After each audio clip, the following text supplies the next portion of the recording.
Intéressant d'ailleurs comment les choses qu'on n'avait pas du tout prévues à l'avance se passent, et des affinités qu'on n'avait pas du tout anticipées existent et surgissent. Je pensais d'ailleurs en écoutant Serge Dié tout à l'heure et en le présentant que j'aurais pu dire quasiment la même chose de Pierre Manent, c'est-à-dire qu'en fait, paradoxalement, vous avez des images très très différentes, voire opposées, puisque Serge Dié a une image d'homme quand même très à gauche, et Pierre Manent a une image d'homme plutôt à droite, même s'il préférait parler de lui comme ayant une prédisposition anti-moderne, plutôt, ce serait plutôt l'expression que vous avez souvent. Mais en tout cas, c'est l'image qu'on vous colle parfois. Et tous les deux, en fait, vous avez cette manière, cette tentation du silence dont je parlais, cette répugnance à l'égard du vacarme tel qu'on le connaît de plus en plus, et puis aussi ce refus de vous laisser mettre la main par tel ou tel camp, par telle ou telle idéologie, ce refus de devenir ce que Raymond Aron appelait un délégué à la propagande.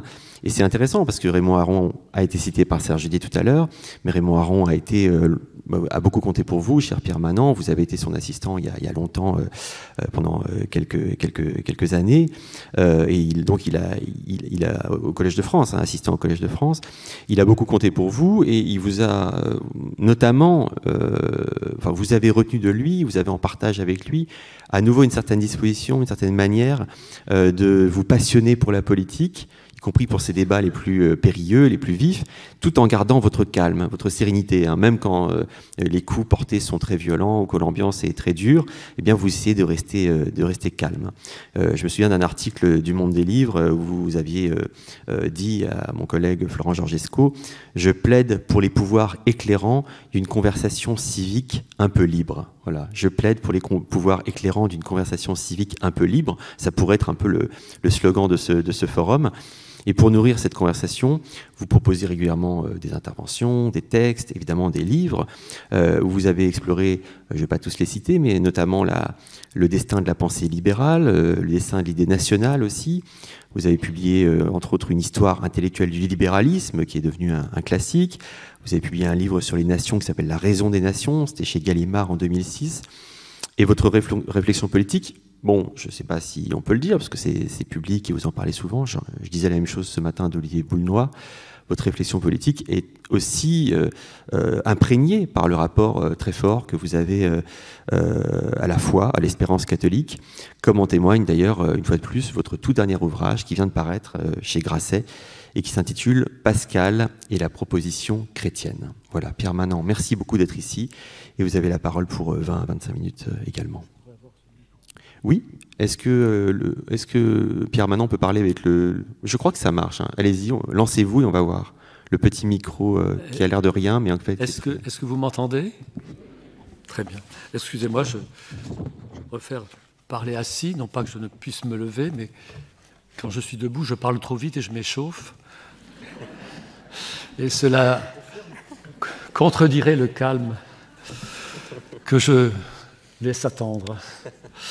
En tout cas, je veux remercier Jean Birnbaum, je veux remercier aussi, bien sûr, les organisatrices et les organisateurs de nos réunions pour la parfaite organisation et l'accueil si amical que nous avons reçu. Alors, j'ai intitulé mon propos « Liberté illibérale », bien entendu, avec un point d'interrogation.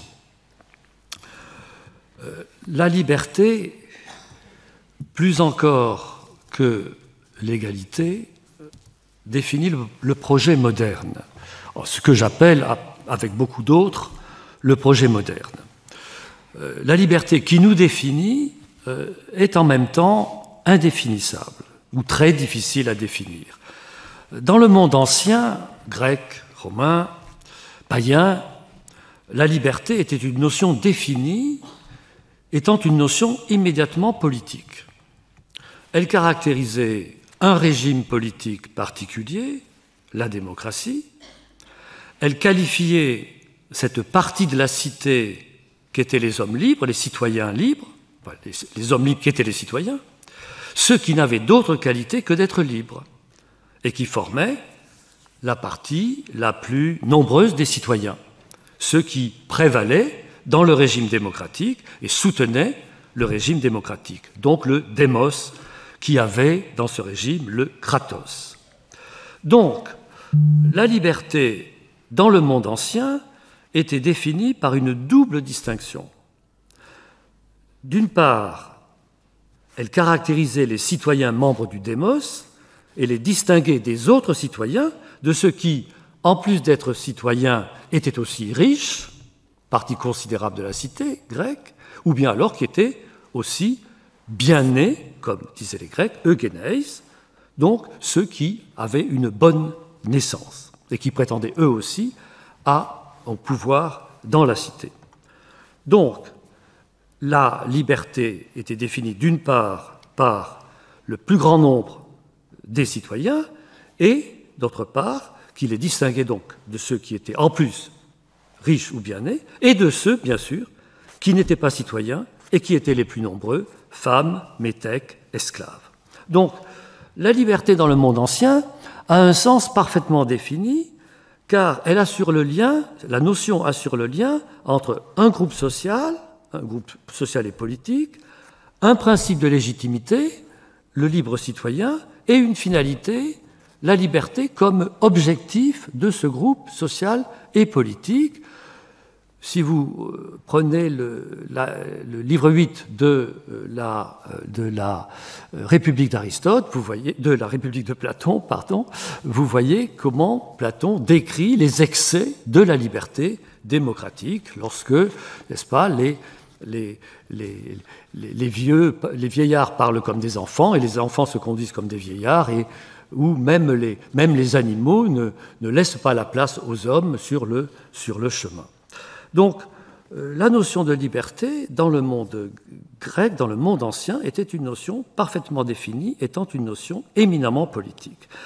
La liberté moderne, et je commencerai par là, n'est pas une notion immédiatement politique et elle n'est pas distinctive, elle ne qualifie pas un groupe distinct, elle se veut, et on le sait, elle se veut ostensiblement, en quelque sorte, emphatiquement, liberté égale pour tous. Comment définir la liberté alors que son domaine de pertinence, sa validité est incertain ou incertaine? Ce n'est pas clairement une liberté politique, ce n'est pas la liberté morale, le libre arbitre dont a parlé Olivier Boulnois ce matin, ce n'est pas la liberté chrétienne, la vérité vous rendra libre. De quelle liberté s'agit-il? Et en plus, donc, elle ne caractérise aucun groupe distinct. Nous savons cependant qu'elle a ce caractère définitoire d'être liberté égale. Donc, nous devons tirer tout ce que nous pouvons, tout ce que veut nous enseigner la notion, à partir de ce caractère unique que notre liberté, la liberté moderne, est liberté égale. Alors, ce caractère définitoire ne suffit pas, cependant, à la rendre aussi définie que la liberté ancienne, mais c'est selon cette définition incomplète ou indéterminée, si j'ose dire, que la liberté a exercé et continue d'exercer son empire sur nos destinées. Nous sommes sous le pouvoir d'un mot auquel nous avons peine à donner un sens précis. Ça ne veut pas dire qu'il n'a pas un sens ou des sens, mais nous avons peine à donner un sens précis à ce qui nous commande d'une certaine façon. En tout cas, c'est cette définition incomplète ou indéterminée que je voudrais brièvement commenter devant vous ou avec vous. Alors, je partirai évidemment de l'article 1er de la Déclaration des droits de l'homme de 1789. Les hommes naissent et demeurent libres et égaux en droit. Je l'ai dit, pour déterminer le sens de cette liberté, nous ne savons rien sinon qu'elle est égale.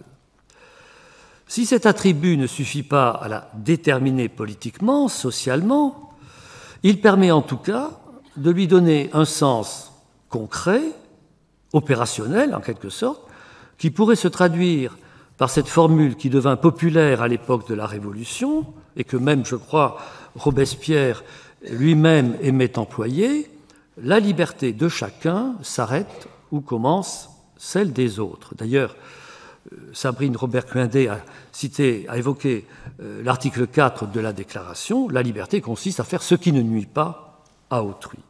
je partirai de cette précision apportée sur la liberté égale. Elle s'arrête où commence celle des autres. Vous le voyez, si on prend au sérieux cette formule, l'attribut d'égalité, en même temps qu'il donne un commencement à la liberté de chacun, est susceptible de lui donner aussi, en même temps, un coup d'arrêt. L'autre être humain, en effet, qui est libre comme moi, également libre, a le droit de me dire, puisque nous sommes égaux, que ma liberté empiète sur la sienne. D'ailleurs, Serge Audier a évoqué John Stuart Mill, dont toute la pensée repose sur l'hypothèse que l'on peut cerner clairement le moment où la liberté empiéterait sur celle des autres. Or, le problème est que ceci est extrêmement difficile à cerner, à préciser, et je retiens l'expression de Serge Audier qui parle du halo de nos actions. En effet, nos actions ne restent pas en nous-mêmes, elles ont un halo social qui affecte les autres et qui peut les offenser. Donc, que la plainte de l'autre sociétaire soit fondée ou abusive, elle est en principe valide. Elle est valide puisque nous sommes égaux et libres et que donc chacun apprécie souverainement sa situation relative. Si l'autre sociétaire dit que j'empiète sur sa liberté, que puis-je opposer à son sentiment, à son affirmation? Ainsi, l'article 1er de la Déclaration, « Les hommes naissent et demeurent libres et égaux en droit », peut donc légitimer aussi bien des formes sociales où fleurissent l'indépendance des caractères, la confiance à l'égard des autres sociétaires, ce que nous attendons d'une vie sociale libre, mais elle peut aussi légitimer des formes sociales où, au contraire, la défiance réciproque tend à réduire la liberté de chacun à peu de choses, chacun trouvant que la liberté de l'autre empiète sur la sienne.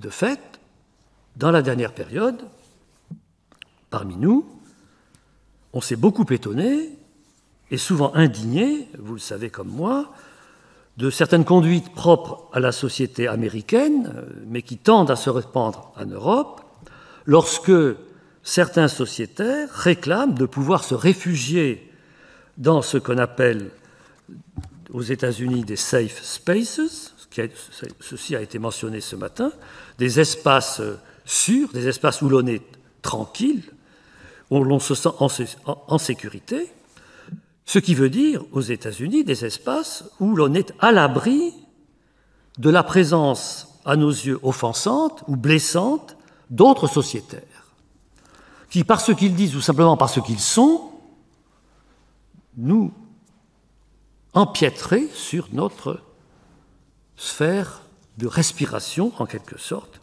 et de liberté. Alors, j'accorde que ces développements récents auxquels je fais allusion rendent la vie sociale, en tout cas aux yeux des Européens, sinon des Américains, mais sans doute aussi aux yeux de beaucoup d'Américains, ils rendent la vie sociale incommode et peu plaisante, je crois qu'on peut le dire ainsi, mais la possibilité et la légitimité de tels développements, de telles démarches, sont inscrits, après tout, dans l'article 1er de la Déclaration des droits de l'homme et du citoyen, même si, assurément, les rédacteurs de cette déclaration n'auraient osé imaginer de tels développements. Ces conduites que je viens d'évoquer et qui viennent aujourd'hui au centre de l'attention collective sont révélatrices d'une condition sociale définie par la défiance, par la méfiance et la défiance. Pour ainsi dire, par l'état de guerre de chacun contre chacun, pour reprendre la formule fameuse de Thomas Hobbes, qui voyait, vous le savez, dans cet état de guerre de chacun contre chacun, la condition naturelle de l'humanité. Donc, en un certain sens, le premier article de la Déclaration des droits de l'homme ne ferait qu'installer au rang de principe premier de notre ordre politique et social, et même de notre ordre politique, social et moral, ce que la philosophie politique moderne désignait comme l'état de nature cet État antérieur à l'état civil et que les grands philosophes qui ont construit les doctrines, qui ont ensuite guidé les constructions politiques de la démocratie, ont désigné comme l'état de nature, bien sûr, Hobbes, Locke, Rousseau. Dire que les hommes naissent et demeurent libres et égaux en droit, c'est dire qu'ils naissent et demeurent dans une condition qui ignore le commandement comme l'obéissance. Ou encore, qu'ils naissent dans une condition sans loi. Ni commandement ni obéissance, pas de loi, bref, dans une condition non politique ou apolitique. Ainsi, l'idée qui a décisivement orienté les destinées des sociétés politiques modernes est une idée non politique ou apolitique, voire antipolitique. Cet état de nature que j'évoquais à l'instant. Comment produire le corps politique à partir d'une condition non politique, produire la loi à partir du sans-loi? Tel est le problème que l'humanité moderne s'est posé. C'est en ces termes qu'elle a posé le problème de l'ordre collectif, et c'est le problème auquel elle a trouvé une réponse. Quelle réponse? La seule réponse possible pour produire le politique à partir du non-politique. Le régime politique nouveau, le régime proprement moderne, doit lui-même produire les conditions non politiques à partir desquelles il produira la loi politique nouvelle. Ainsi, la politique démocratique, et c'est le défi qui est devant elle, la politique démocratique au sens moderne du terme, la politique démocratique distincte de la politique démocratique de la cité grecque, la politique démocratique moderne doit produire à la fois la loi politique qui ordonne le commun et les conditions démocratiques de la production de la loi politique, à savoir les droits égaux ou l'égale liberté. Notre régime politique, doit produire à la fois la loi qui commande judicieusement à la chose commune et les droits égaux qui conditionnent la qualité démocratique de la loi. Un tel dispositif ressemble à une machine dont le fonctionnement reposerait sur deux engrenages tournant en sens contraire, l'un pour produire de l'individualisation, de la séparation, et l'autre pour produire du rassemblement, du commun, de l'unité. Donc, ce dispositif ressemble à une machine dont le fonctionnement reposerait sur deux engrenages tournant en sens contraire, mais il définit le régime républicain tel que notre Troisième République en fournit la forme classique. J'essaie de résumer ce mouvement en quelques phrases. Si 1789 voulut être le commencement d'une humanité nouvelle fondée sur le seul principe des droits de l'homme, sa promesse ne put devenir réalité qu'en insérant ces droits universels dans le cadre hérité d'une très vieille nation. Ce qui supposait de commencer par réduire la vieille société en poudre. Les contemporains, pendant 20 ans, au fond, même après la Révolution, ont le sentiment que la société française a été pulvérisée. On le trouve chez Royer-Collard, chez tous les Chateaubriand. Bon. La société, la Révolution commence par réduire la vieille société en poudre, en ruinant, abolissant ou autrement effaçant toutes les associations partielles, tous les corps et supériorités sociales, de sorte que le paysage, le pays, ne soit plus occupé que par des individus titulaires de droits qu'aucune attache particulière ne liait entre eux. Mais c'est sur cette base qu'en même temps, l'on voulut organiser le régime représentatif, reconstruire le commun. L'opération était surhumaine. L'opération était simplement surhumaine. Et c'est parce qu'elle était surhumaine que l'on peut dire sans partialité excessive, je crois, que la Révolution accomplit sa part destructrice, la réduction à l'égalité des individus, de manière plus convaincante que sa part constructive. Car sa part constructive, cette élaboration du régime représentatif, réclama un travail d'un siècle à peu près et trouva son accomplissement dans les années 1880 avec les grandes lois de la Troisième République, ou, si vous voulez, jusqu'à l'année 1905, pour une raison que la date même vous indiquera.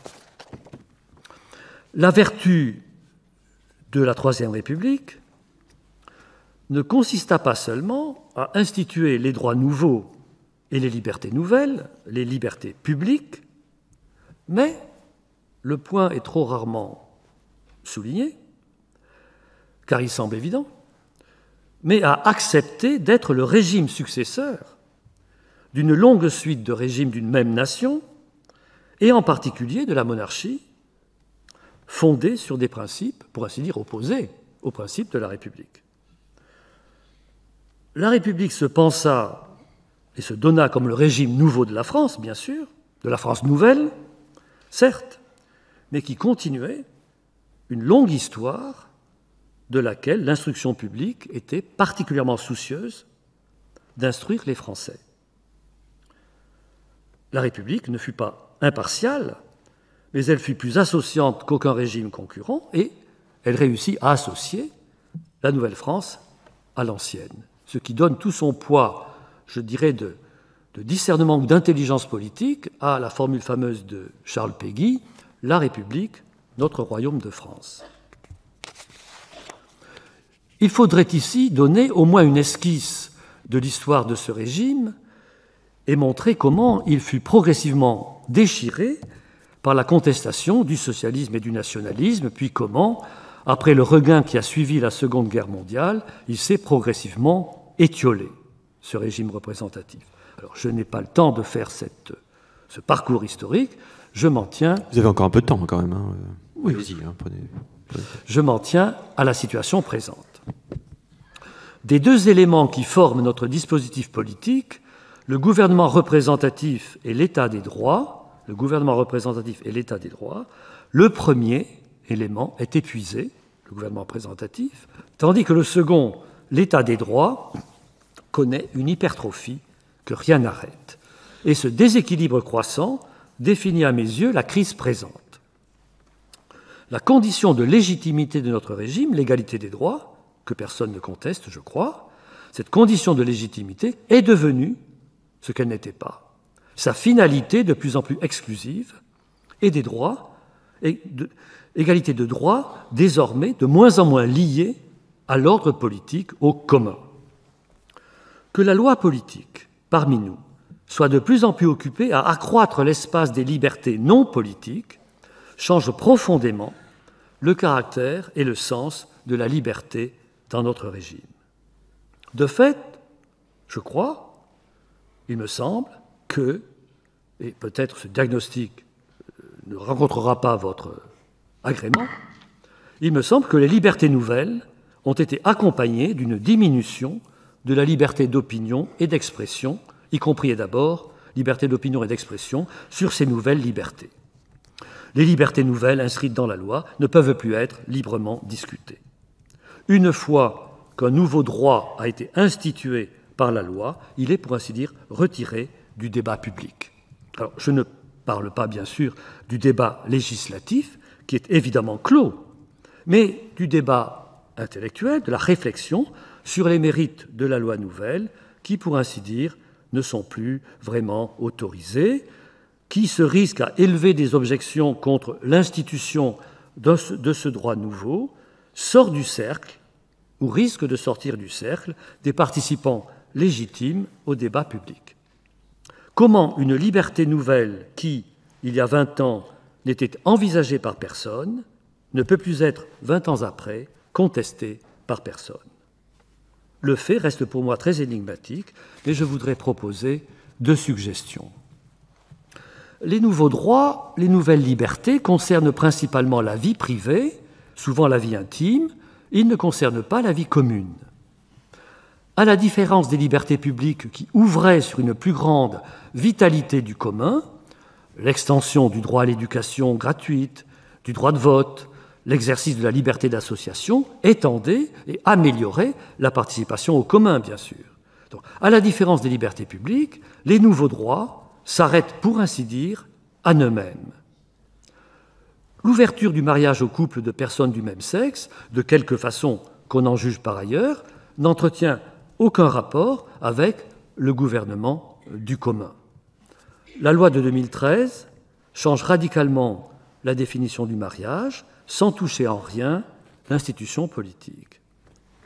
Ne débouchant sur aucune participation accrue à la chose commune, n'ouvrant sur aucun au-delà d'elle-même, à la différence des libertés publiques, ces libertés nouvelles n'ont d'appui que dans la loi qui les institue. La loi qui les institue inclut donc, par implication, une sorte d'interdiction de les contester. On dira que l'extension du droit de vote jusqu'au suffrage universel ne souffre pas non plus de contestation. Le rapprochement montre précisément que le parallèle n'est pas pertinent. L'élargissement du droit de suffrage élargissant la participation au commun, ce droit contribue à définir le commun, la forme même du commun. Il n'a rien de commun, si j'ose dire, avec un droit qui prend pour matière la vie intime des personnes qui l'affectent et qui sont, à des degrés divers, définis par une condition minoritaire, parfois très minoritaire. Les libertés qui s'ouvrent à la vie commune trouvent dans la vie commune un tel appui qu'elles n'ont nul besoin d'être protégées de toute critique, tandis que les libertés qui s'attachent à une condition éminemment privée n'ouvrent pas sur le commun où elles ne trouvent aucun appui. Elles réclament donc assez naturellement le privilège d'être indiscutables. L'autre élément d'explication, étroitement lié au précédent, pourrait se formuler à peu près ainsi. Les libertés nouvelles, les droits nouveaux, sont retirés de la discussion parce que leur caractère spécifique les rend, pour ainsi dire, impropres à la discussion publique. Ce droit nouveau, se validant lui-même au nom de l'égale liberté, n'invoquant d'autres arguments que l'évidence de cette notion,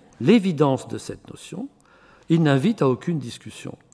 Ou on accepte cette évidence, ou on la rejette.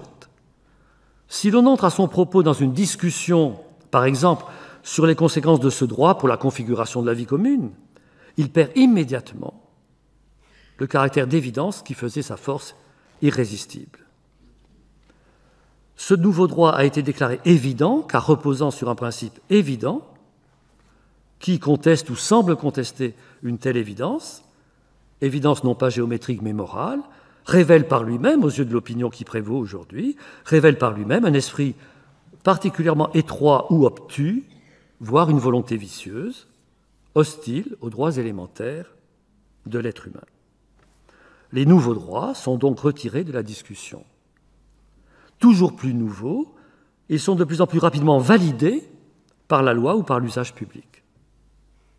Le droit auquel personne ne pensait hier a été validé ce matin, et chaque institution se hâte de publier son affection, son respect, sa vénération pour le nouveau droit.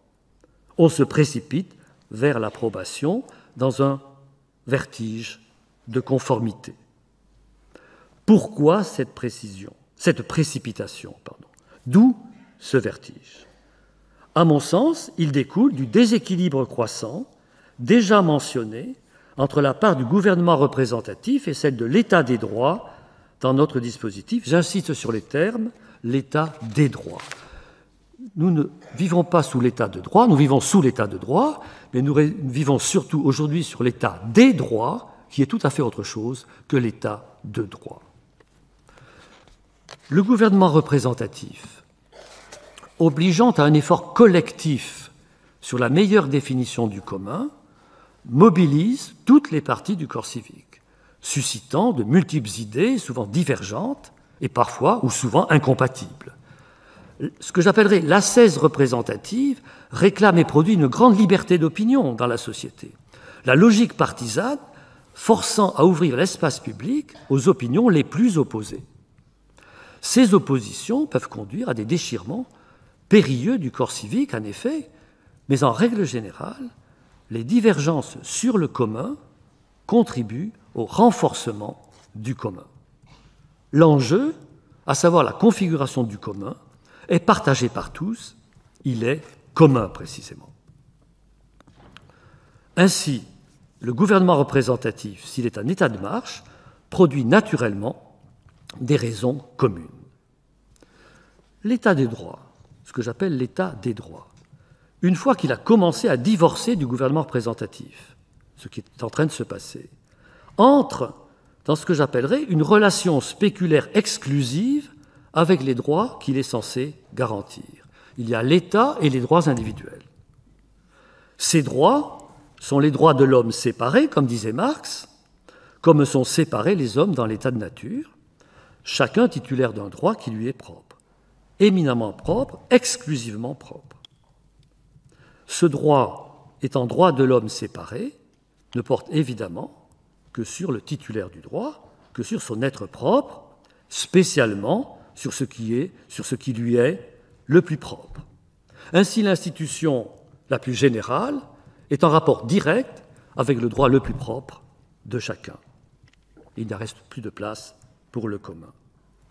Dans un dispositif où l'état des droits prend un ascendant croissant, de plus en plus de questions sociales et politiques disputées tentent à être traduites dans le langage des droits subjectifs, qui semble le seul langage promettant clarté et légitimité.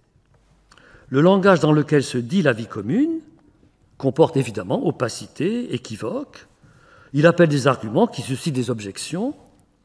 Il oblige à accepter de vivre selon des raisons communes, mais qui sont au mieux persuasives, sans être jamais absolument convaincantes, étant jamais d'accord avec nos concitoyens.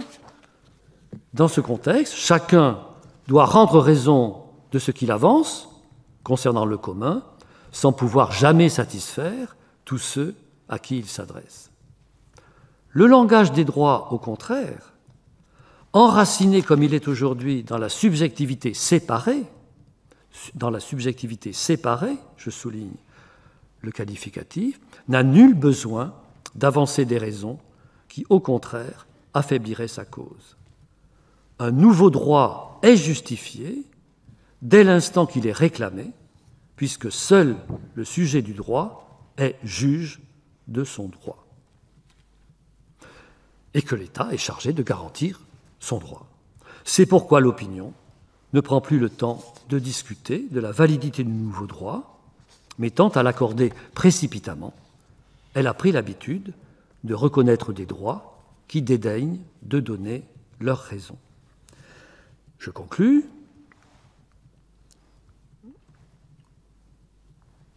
Je résumerai mon diagnostic, si j'ose employer ce terme, de notre situation politique, morale, sociale. L'empiètement de l'état des droits sur le gouvernement représentatif, la substitution des droits subjectifs supposés évidents aux raisons communes toujours contestables ont appauvri la conversation civique. À quoi bon proposer une mesure commune portant sur le commun, puisqu'elle rencontrera l'opposition probablement victorieuse d'un droit subjectif? Chacun guettant l'occasion de se sentir offensé, l'indignation attend toute parole qui évoquerait une règle commune ou un droit du commun. Le rétrécissement, ce que j'appelle ainsi, le rétrécissement de la liberté d'opinion et d'expression que nous connaissons n'est pas le fait d'une inflexion tyrannique de notre régime politique que quelques-uns voudraient nous imposer. Ce rétrécissement résulte plutôt d'une dépolitisation générale de la vie civique à laquelle nous concourons tous. Chacun de nous, qui était ou voudrait être encore citoyen, agent et actif dans le commun, est tiré malgré lui vers la passivité, vers une préférence pour les affects qui le séparent, comme si nous voulions obscurément revenir à l'état de nature, enfin libres et égaux, et surtout séparés. L'article 1er de la Déclaration de 89, que je mentionnais en commençant, autorise et en somme encourage ce mouvement, mais, je le rappelle pour terminer, la République n'a été construite qu'en épousant au contraire le mouvement opposé. Je vous remercie.